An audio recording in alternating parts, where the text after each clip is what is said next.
नमस्कार, मैं हूं मनोज बनू। आप देख रहे हैं इंडिया न्यूज। पाकिस्तान अभी चंद महीनों पहले भारत से महज इस बात पर उलझ गया था कि पहलगांव अटैक के बाद भारत ने जब उसके आतंकी अड्डों पर सर्जिकल स्ट्राइक की तो पाकिस्तान ने पलटवार करने की मंशा से भारत के नागरिक और सैन्य ठिकानों को निशाना बनाने की कोशिश की। लेकिन भारत ने बदले में जो किया उससे पाकिस्तान को अपनी गलती का एहसास जल्द ही हो गया। अब उसने उसी आतंकवाद का बहाना लेकर अफगानिस्तान पर हमला कर शेर बनने की कोशिश की है। जाहिर सी बात है, पाकिस्तान और अफगानिस्तान में कोई मुकाबला नहीं है। खासकर वायुसेना या फिर हवाई हमले के लिहाज से अगर देखा जाए तो पाकिस्तान इस बात को बखूबी जानता है। फिर भी उसने इस तरह का रास्ता अख्तियार किया जो जाहिर तौर पर उसकी नीयत का भी खुलासा करता है। हालांकि इससे पहले उसने अफगानिस्तान से समझौता भी किया था, युद्ध विराम का, लेकिन खुद ही उसे तोड़ दिया और अब फिर से समझौते की दुहाई देना और आतंकियों के खिलाफ अफगानिस्तान को एक्शन लेने की नसीहत देना, पाकिस्तान का यह दोहरा चरित्र अब दुनिया के सामने है। अफगानिस्तान भी इस मसले पर बेहद सधे हुए अंदाज में आगे बढ़ रहा है, लेकिन जानकार मानते हैं कि यह चुप्पी खतरनाक हो सकती है। ऐसे कई सवाल देश और दुनिया के सामने हैं जिनका जवाब तलाशेंगे। अपने खास मेहमानों से चर्चा भी करेंगे, लेकिन उसके पहले एक रिपोर्ट।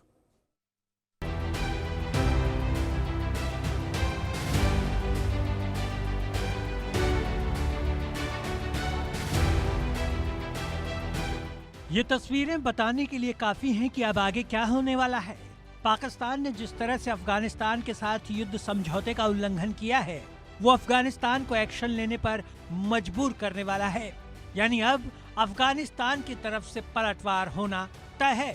एयर स्ट्राइक के नाम पर जिस तरह से पाकिस्तान ने बेगुनाह लोगों का खून बहाया, यकीनी तौर पर अब अफगानिस्तान चुप नहीं रहेगा। तो क्या अब पाकिस्तान को करारा सबक सिखाएगा अफगानिस्तान? इस बीच खबर ये है कि पाकिस्तान से असीम मुनीर ने अफगानिस्तान को नसीहत दी है कि वो पाकिस्तान पर हमला करने वाले गुटों के खिलाफ एक्शन ले। एक तरीके से मुनीर ने अफगानिस्तान को धमकाने की कोशिश की है। दूसरी तरफ पाकिस्तान को पता है कि अफगानिस्तान किस तरह पलटवार कर सकता है, लिहाजा अब उसने अपना रुख नरम किया है। यही कारण है कि दोनों पक्षों की तरफ से कतर के दोहा में एक आपात बैठक भी बुलाई गई, जिसमें पाकिस्तान की तरफ से उसके रक्षा मंत्री ख्वाजा आसिफ ने अगुवाई की, तो वहीं दूसरी तरफ अफगानिस्तान के रक्षा मंत्री मौलाना मोहम्मद याकूब मुजाहिदीन की अगुवाई में ये बैठक हुई। बात बॉर्डर की करें तो सीमा पर तनाव की स्थिति बरकरार है। हालांकि कतर दोनों देशों के बीच मध्यस्थता कर इस मसले को आगे बढ़ने से रोकना चाहता है। वहीं दूसरी तरफ ट्रंप भी लगातार युद्ध रोकने का दावा करना शुरू कर चुके हैं। सवाल ये है कि जिस तरह से पाकिस्तान ने समझौते का उल्लंघन किया है, हवाई हमला किया है, क्या दूसरी बार समझौते के बाद वो ऐसा नहीं करेगा, इसकी गारंटी पाकिस्तान देगा? दूसरा सवाल ये भी है कि पाकिस्तान के धोखे के बाद क्या वाकई अफगानिस्तान दूसरे देशों के दबाव में चुप रहने वाला है? एक सवाल तो सिर्फ अफगानिस्तान हुकूमत के चुप रहने का भी नहीं है, टीटीपी जैसे संगठनों का भी है, जिन्होंने अपने हमलों से पाकिस्तान की नाक में दम कर रखा है। ऐसे में पाकिस्तान की इस हरकत के बाद क्या टीटीपी जैसे संगठन अब खामोश बैठ जाएंगे? Bureau report, India news. अब देश का सवाल क्या है? आसानी से थम पाएगा पाकिस्तान अफगानिस्तान का युद्ध? देश का सवाल क्या है कि पाकिस्तान के हवाई हमले का जमीन से करारा जवाब देगा अफगानिस्तान? देश का सवाल है कि भारत अफगानिस्तान नजदीकी से बौखलाया पाकिस्तान क्या दिखावे पर उतर आया है? इसी पर हम चर्चा करेंगे, समझने की कोशिश करेंगे। तमाम सारे जानकार मेरे साथ मौजूद हैं, उनसे भी हम जानेंगे। Lieutenant general retired Sanjay Kulkarni साहब, जो कि डिफेंस एक्सपर्ट हैं, मेरे साथ मौजूद हैं। सुरेंद्र सिंह लाली, विदेशी मामलों के जानकार, मेरे साथ मौजूद हैं। हसन दुर्रानी, वरिष्ठ पत्रकार, पाकिस्तान, मेरे साथ मौजूद हैं। सीधे हम पाकिस्तान चलते हैं। हसन दुर्रानी, क्या हाल है जनाब? मेरे मित्र हैं पुराने। हसन साहब, एक बात मैं पूछना चाहता हूं आपसे, समझने की कोशिश करूंगा कि आखिर पाकिस्तान को क्या हो गया? पाकिस्तान अब आतंकवाद के खात्मे की बात कर रहा है और आतंकवाद के खात्मे की बात करते हुए वो अफगानिस्तान पर हमला कर रहा है। ना तो वो ये देख रहा है कि इस हमले में मर कौन रहा है।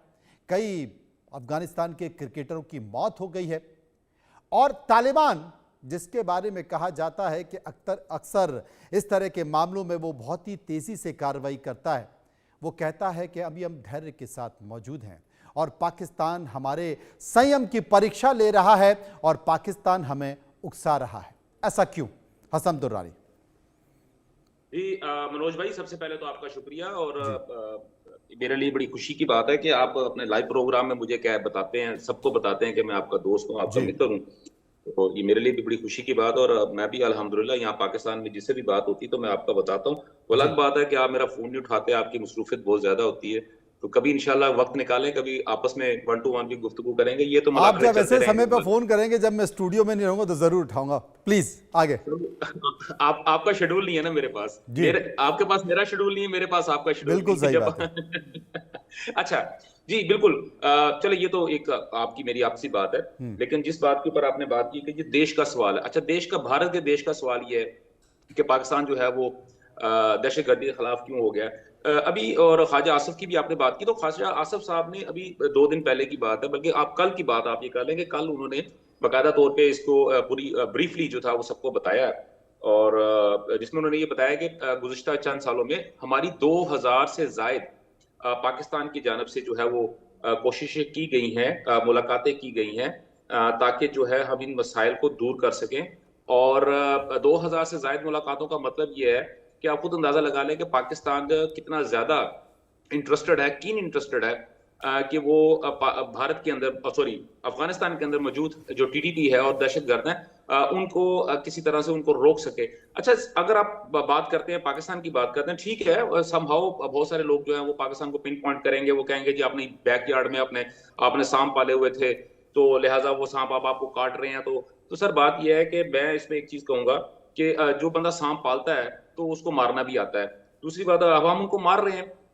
उसके अलावा दूसरी बात यह है कि सिर्फ पाकिस्तान ही नहीं, आप इंटरनेशनल कम्युनिटी, और खासतौर पे मनोज भाई आपको भी पता है, और इंटरनेशनल जो मीडिया है उसके अंदर बाकायदा तौर पे जो है इंग्लैंड में, अमेरिका में, यूरोपियन यूनियन ने इस पे अपना बहुत बड़ा अपना कंसर्न शो किया है कि अफगानिस्तान जो है वो टेररिस्ट के लिए एक सेफ हेवन जो है वो बनता हुआ जा रहा है। और वॉइस ऑफ अमेरिका की बाकायदा उसके ऊपर रिपोर्ट भी आई है, और उन्होंने इसको खबर भी पूरी की है, इसको पूरा उन्होंने कवर भी किया है कि दुनिया के अंदर जितने भी जो टेररिस्ट ऑर्गेनाइजेशंस हैं उनकी जो एक्चुअल इस वक्त जो सेफ हेवन है वो अफगानिस्तान है। ठीक हो गया। अभी मैं बात आता हूँ दोबारा, जैसा आपने बात कही कि पाकिस्तान के खिलाफ क्यों हो गया, मैंने आपसे कहा कि ठीक है सर, हमसे गलती हुई, इसमें कोई दूसरी राय नहीं है, पाकिस्तान से गलती हुई। पाकिस्तान ने जो था एक अमेरिका की लड़ाई जो थी अफगानिस्तान के अंदर लड़ी, और उन्होंने इनको वहां पे सपोर्ट किया, लॉजिस्टिक सपोर्ट दी, उनको असला दिया, सब कुछ दिया। मोर देन 4 मिलियन अफगानी, बल्कि एक वक्त में तो मोर देन 5 मिलियन हो गए थे जो कि पाकिस्तान के अंदर रह रहे थे। इनको तमाम तर इनको सहूलियत यहाँ पे मिली, इनको घर मिले, इनके लिए बस्तियां आबाद की गई बाकायदा तौर पे, इनको खुराक इनको मुहैया की गई। इवन आज के दिन भी अगर आप देख लेते हैं तो पाकिस्तान एक ऐसा मुल्क है जिसका बाकायदा तौर पे अभी भी उनके साथ जो है जमीनी रास्ता जो है उनके साथ है, और पाकिस्तान से लाखों की तादाद में ट्रक्स जो है वो माहाना बेसिस के ऊपर जा भी रहे होते हैं, यानी कि यहाँ से सामान जाता है, वहां से खाली वापस आते हैं, फिर ये सामान लेके जा रहे होते हैं। तो एक टू एंड फ्रो मोशन जो है वो ट्रक्स की लगी रहती है, ट्रैफिक प्रॉपर चल रही होती है, तो उनकी खुराक जो है उसके अलावा बाकी जरूरियात जिंदगी है वो पाकिस्तान ही पूरा कर रहा होता है। लेकिन बात सिर्फ ये है कि जब आपको 2000 से ज्यादा दफा आपके साथ मीटिंग्स हो चुकी हैं, आपको जो है वो कागजात आपको दिए जा चुके हैं, आपको सबूत दिए जा चुके हैं, उसके बावजूद भी अगर आप दहशतगर्दों को, खासतौर पर टीटीपी को या फितनतुल हिंद को या फितनतुल खवारिज जो जिनको हम यहाँ पे आजकल कहते हैं,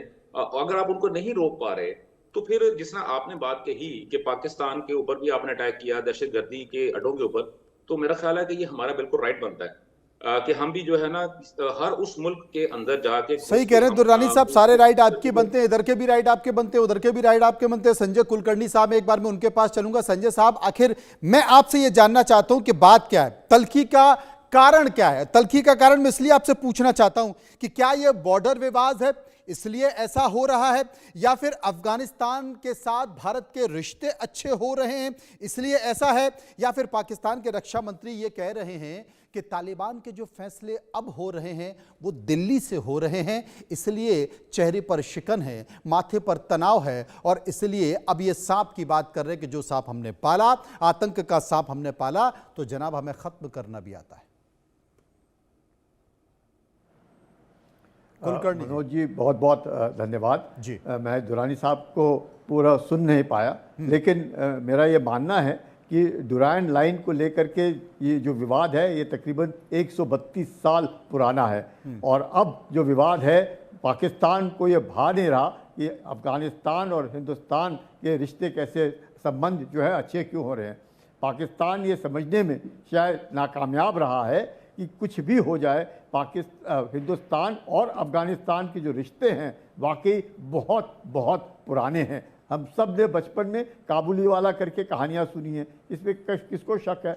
हमारे दिल में अफगानियों के लिए बहुत ज़्यादा एक तरीके से प्यार और मोहब्बत है, इसमें भी कोई शक नहीं है। अफगानी में को भी जितने भी हैं, चाहे वो पश्तून हैं चाहे वो कोई भी नागरिक है, सबको भारत की तरफ प्यार है।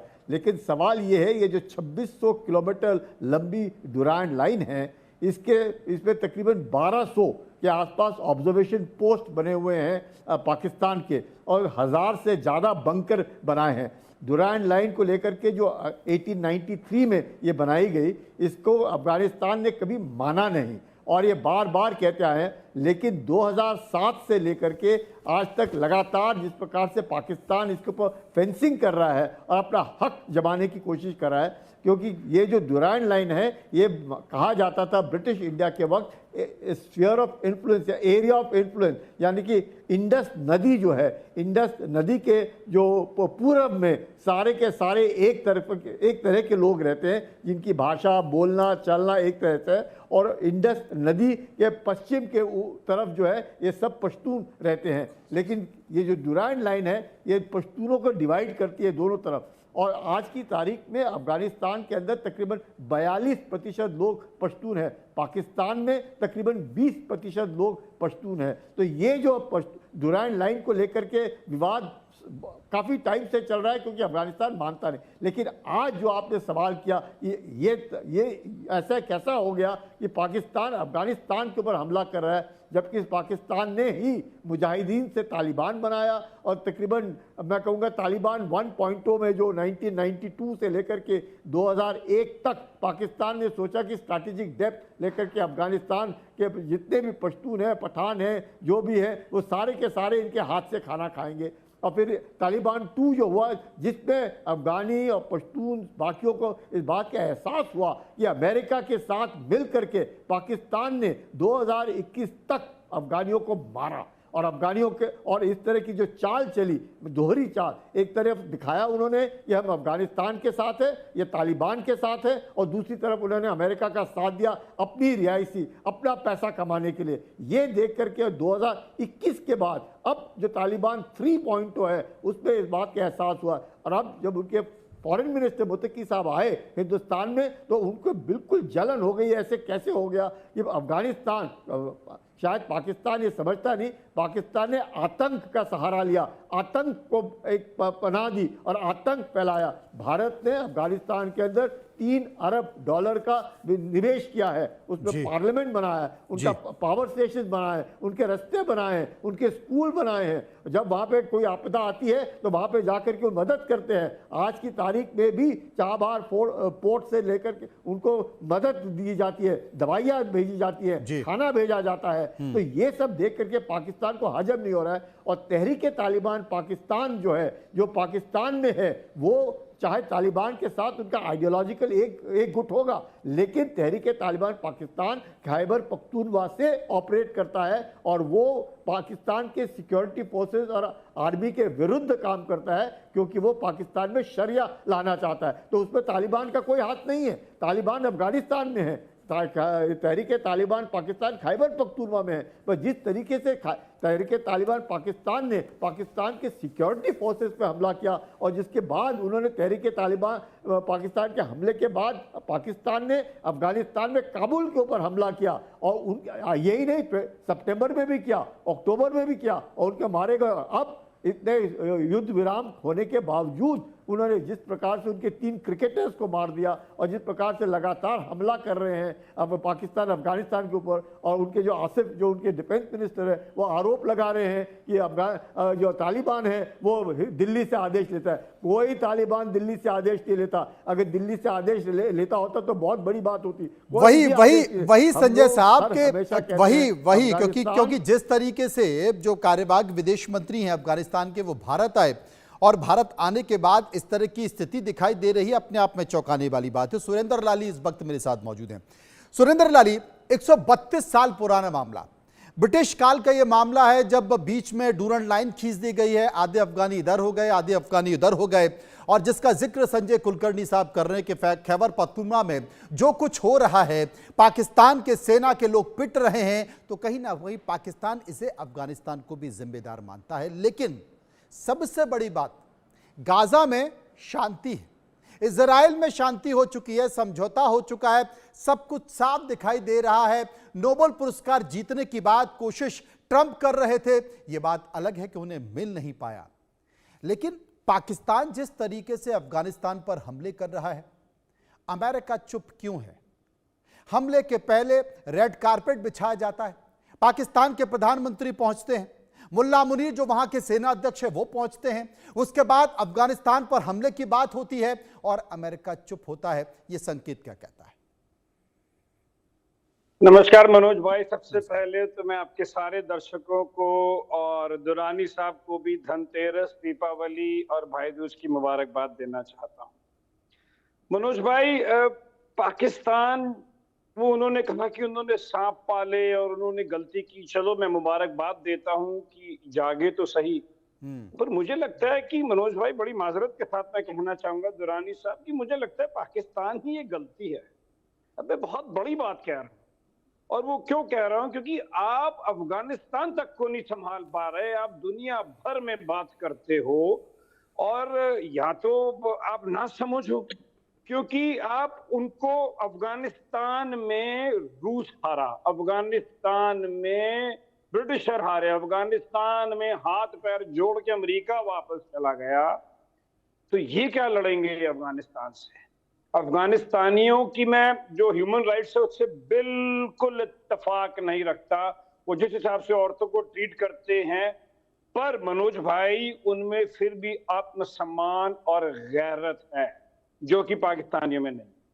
अब मैं आपको 4 एग्जांपल दूंगा कि कहां मुझे लगा है कि पाकिस्तान ने गलती है। देखिए कि पाकिस्तान में जब मैं 5 दफा पाकिस्तान गया, मुझे पता नहीं दुरानी साहब कितनी दफा यहाँ आए हैं। पाकिस्तान में एक लफ्ज है टोपी ड्रामा, तो पाकिस्तान एक टोपी ड्रामा है, क्योंकि उसकी अपनी कोई आइडियोलॉजी तो है नहीं मनोज भाई, वो सिर्फ यूद और हनूद की नफरत पे एक मुल्क बना था जिसमें 65% पंजाब उनके पास चला गया, 35 हमारे पास आ गया, और उसी पंजाबी आर्मी ने, जर्नैलों ने ही पाकिस्तान का बेड़ा गर्क किया है, जिसमें से बांग्लादेश था और आगे भी मुझे लगता होगा। अब मैं आपको 4 पाकिस्तान के एग्जांपल देता हूं कि जल्दी से बता दीजिए, क्योंकि दुर्रानी साहब बहुत गौर से सुन रहे हैं। दुर्रानी साहब सुनते जाइए, जवाब आपको देना सुरेंद्र सिंह लाली का। दुरानी साहब, सबसे पहले तो हिंदुस्तान से आप 88 लाली साहब तो मेरे लिए वैसे भी काबिल एहतराम है। ये चढ़दे पंजाब से इनका ताल्लुक है, तो हम लहंदे पंजाब गए, तो चढ़दे पंजाब तो लहंदा पंजाब जो आपस में बैठ के गल करेगा तो मेरा ख्याल है स्वाद बहुत आएगा। चलिए जल्दी से गल कर दीजिए। स्वाद आएगा, पर मैनू ना मेरे दिल च पीड़ होती है, मेरे दिल में दर्द होता है कि जब एक पंजाबी आदमी 25 करोड़ आदमियों के साथ इस्लाम का ये चूरन बेच के इतनी उन्होंने बुरी हालत कर दी है।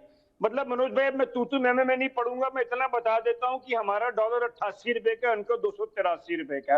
अब इससे समझ जाओ कि एक पाकिस्तानी जब पाकिस्तान से बाहर निकलता है तो उसकी पासपोर्ट या करेंसी की क्या वैल्यू है। मनोज भाई, सबसे पहले शुरू करते हैं हम उनके हमसायों से। हिंदुस्तान 88 घंटे में घुटने टेक दिए, पर वही चूरन बेचे जा रहे हैं कि हमने हिंदुस्तान को कारगिल में हराया, हमने किया।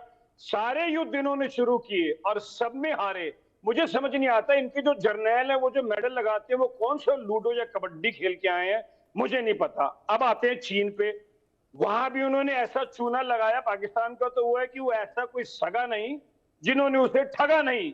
उनके सीपैक में $25 बिलियन का चूना लगा के इनके जर्नैल कट लेते हैं, वो पापा जोन खोल लेते हैं और आधा पाकिस्तान के अंदर इंटरनेट नहीं है, बाकी बेचारों के पास खाने को रोटी नहीं है और पाकिस्तानी जो है वो डंकी रूट से बाहर जा रहा है और चाइना के लोग अलग मर रहे हैं वहां पे। उसके बाद आ जाइए अफगानिस्तान, उसके साथ तो उन्होंने डबल गेम खेली। अमेरिका को भी उन्होंने मनोज भाई 32 बिलियन डॉलर लिए वॉर एंड टेरर में। और ये दुरानी साहब आपको बताएंगे कि उसामा बिन लादेन कहां मिला, और उसके बाद वो अपने बेस भी दे देते हैं। और मुझे तो लगता है कि जो अभी ईरान में अटैक हुए थे उसमें भी कोई बड़ी बात नहीं, जो Bu-52 बॉम्बर है वो भी पाकिस्तान नहीं बेच दिए हो। अब आसिम मुनीर ट्रे में जाके अपने मुल्क को बेच देता है और कहते हैं जी ये आप रेयर अर्थ ले लो। अरे भाई तुम्हारे मुल्क में ट्रेनें कट रही हैं, तुम्हारे मुल्क में इत्तेफाक नहीं है और तुम आगो की बात कर रहे हो। आधा तुमने अमेरिका को बेच दिया, आधा तुम चाइना को बेच रहे हो अपने एयरबेस। उसके बाद आते हैं मनोज भाई ईरान पे, और अफगानिस्तान ईरान ये दोनों मुसलमान मुल्क हैं, तो ये अपने मुसलमान ममालिक के भी सगे नहीं हैं। अमेरिका ईरान के साथ भी अब देखिए, जब ये जिस हिसाब से ये ईरान के सामने लेट के नकमस्तक हो रहे हैं, अगर अमेरिका यहाँ आता है जिसको ला रहे हैं तो सबसे पहले वो ईरान को तंग करेगा, वो ईरान को ही निस्ते नाबूद करने जा रहा है। और पाकिस्तान उसमें बहुत बढ़िया एक पुर्जा बन रहा है। मनोज जी लास्ट है गजा में, इतना हल्ला किया इन्होंने गजा में, जिसको गाजा को वो गजा कहते हैं पाकिस्तान में, वो तरीके लबैक और मारपीट हो रही है।